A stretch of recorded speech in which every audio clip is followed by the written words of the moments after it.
Halin kadismaya sa Western Visayas Transport Cooperative ang gindugang ₱2 nga plete para sa mga modernized jeepneys. Santo ina siya ginaprubahan sa Department of Transportation. Sa interview sang Bombo Radio kay Raymundo Boyat Parcon, ang chairperson sang Western Visayas Transport Cooperative iagin pahayag na tuman kakulang para sa ilang mga kooperatiba ini nga pagdugang sang plete. Suno pa sa iya nga doble ang ginsaka sang gatong nga ila ginatughong sa ilang mga unit kag ginapangabay nila nga kuntani ₱7 ang idugang nga plete, samtang ₱6.50 naman para sa mga traditional nga mga jeep. Nagaplano man ang ila grupo nga magpatigayon sila sa pagpalinton sa Department of Transportation agod nga mapamatian man ang ila panawagan nga taas-taasan ang fare increase. Suno pa sa iya nga kung hindi pag-aprubahan sa Transportation Department ang ila hingyo, mapilitan gid sila nga iporsyento na lang ang pagbiyahe sa syudad.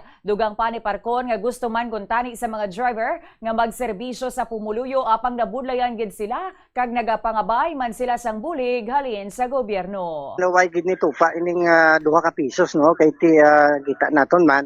ang diesel subong sang una sang wala pa lang saka isa ato nga diesel is 54 no pinaka taas no sa subong lamot ang kita ari diri nga sobra 100 na no naluoy kita sa aton nga mga drivers nga naga-serbisyo man tani sa aton nga pumuluyo. Ang problema kay hindi ginila kaya kay ti sang una kung magpulaw sila kung gabin katugong sa 500 nila pila na kalitro amo na subong